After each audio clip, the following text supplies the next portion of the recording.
आता है। केवट ने कहा कि इनको तो मात्र तारना आता है, ये तो तार देते लोगों को, कृपा करके तार दे। आज वह बात कही, लक्ष्मण जी के नेत्र नीचे हो गए और राम जी की ओर देखा कि अरे ये तो वेदांत जानने वाला है। वो कह रहा है कि अरे आप तो अनन्य कृपा करके तार देते हो। जब नाव में बिठाला और नाव में बिठाल करके जब केवट ने 2, 5, 10 बार जब नाव को गंगा में घुमाया तो राम जी ने कहा भैया जल्दी करो, हमको शीघ्रता से पार करना है। तो केवट ने कहा कि प्रभु अभी तो 10-5 बार ही नाव को घुमाया है मैंने गंगा में, इतने में आप कहने लगे कि भैया जल्दी से पार कराओ, और 84 लाख योनियों में घुमाते हो। कभी हमने कहा कि भैया हमको जल्दी से पार कराओ? 84 लाख योनियों में घुमाने के बाद जब हमने नहीं कहा तो तुम कैसे कह सकते हो? कहा कोई बात नहीं भैया, पहला कारण तो ये भी था।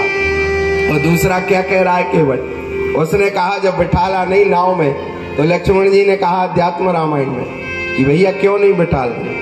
तो उस केवट ने कहा कि मैं इसलिए नहीं बिठाल रहा कि जो अहिल्या पाषाणवत पड़ी हुई थी श्राप से, इनके चरण पड़ जाने से वो पत्थर की वो स्त्री बन गई अहिल्या। अरे मैं अकेला मात्र धन उपार्जन इस नाव से करता हूँ, बस डर मुझे एक बात का है, कहीं राम जी के चरण नाव में पड़ गए, कहीं ये कठुआ की नाव, लकड़ी की नाव कहीं स्त्री ना बन जाए, इस कारण से मैं इनके चरण इस नाव में नहीं बिठा रख रहा हूँ।